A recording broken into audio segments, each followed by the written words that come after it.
Alors, on va corriger maintenant l'exercice 2. C'est un problème qui fait intervenir les systèmes d'équations. Alors, on va l'aborder comme je vous ai dit d'aborder un problème. Donc, on vous dit qu'une salle de spectacle propose deux sortes de spectacles, place de théâtre ou des concerts. Donc, tous les spectacles sont au même prix, mais le tarif est différent selon qu'il s'agit d'une pièce de théâtre ou d'un concert. Donc, Sharon réserve 2 places pour une pièce de théâtre. Donc, je vais noter tout ça. 2 places pour une pièce de théâtre.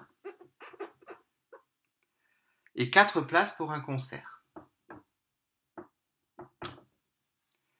Elle paye 170 euros. Sean réserve 3 places de théâtre et 2 places de concert. Sauf que lui, il paye 135 euros. Question, quel est le prix d'une place de théâtre et d'une place de concert?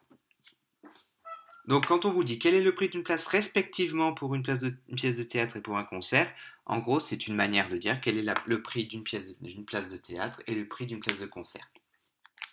Alors, donc, le système se dessine un petit peu ici. La première chose à faire quand on a un problème de ce genre, c'est déjà de donner un nom à ce qu'on cherche.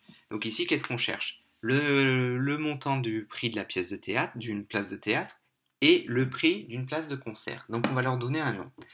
Pour donner un nom en mathématiques, le mot magique c'est soit. Alors avec un T au singulier, avec ENT au pluriel, on accorde. Ici on a deux choses à nommer, donc on met ENT. Soit. Alors, le prix d'une place de théâtre, je vais l'appeler X.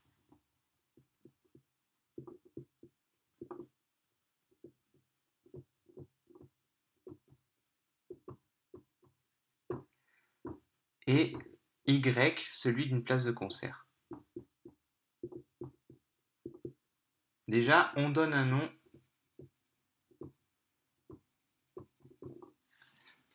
aux choses. Maintenant, je traduis le système en équation.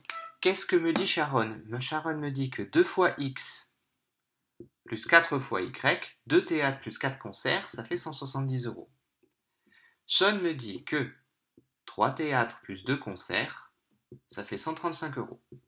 Et ben voilà, j'ai mon système. Maintenant, j'ai plus qu'à le résoudre. Alors, pour résoudre le système, combinaison-substitution. La substitution s'y prête pas très bien. En revanche, la combinaison s'y prête bien. Et elle s'y prête encore mieux si on la fait intelligemment. Alors, la méthode bourrine, c'est je choisis l'inconnu et je multiplie par le coefficient qu'il y a dans l'autre équation. La méthode un petit peu plus fine ici pour la combinaison, c'est d'éliminer le y. Pourquoi? Parce qu'il suffit de multiplier la deuxième par 2. Comme ça, 2 fois 2, ça fait bien 4y. Et la première, je n'y touche pas. Vous avez tout à fait le droit de multiplier une seule équation sans multiplier l'autre. Alors 2 fois 135, ça va nous faire du 270. Voilà, donc là je constate que j'ai bien le même coefficient devant y. Donc maintenant, comme j'ai le même signe, je vais soustraire. La méthode bourrine, telle que je vous l'ai exposée, elle marche très bien, il n'y a pas de souci. C'est juste que là, ça permet d'éviter de faire trop de calculs. 2 moins 6 moins 4, 4 moins 4, ça s'en va. Et 170 moins 270, ça fait moins 100. Conclusion, x vaut moins 100 sur moins 4, ça fait 25. Donc une place de théâtre coûte 25 euros.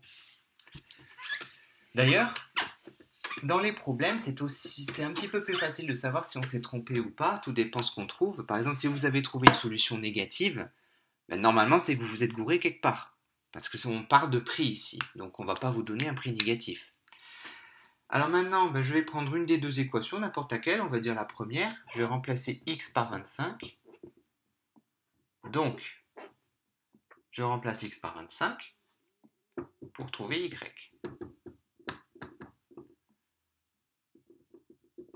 Ce qui nous donne donc 50 plus 4y qui est égal à 170. Donc je résous en passant le 50 de l'autre côté. Ça fait 170 moins 50, c'est-à-dire 120. Et ensuite, je divise par 4 pour trouver y. 120 divisé par 4, ça nous fait 30. Donc, j'ai aussi le prix d'une place de concert. Et je n'oublie pas de conclure. Donc mon introduction, c'est donner un nom à ce que je cherche. Mon développement, mon calcul, ma conclusion. Une place de théâtre coûte 25 € et une place de concert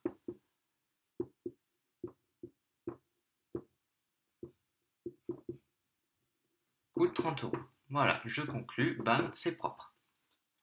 D'accord ?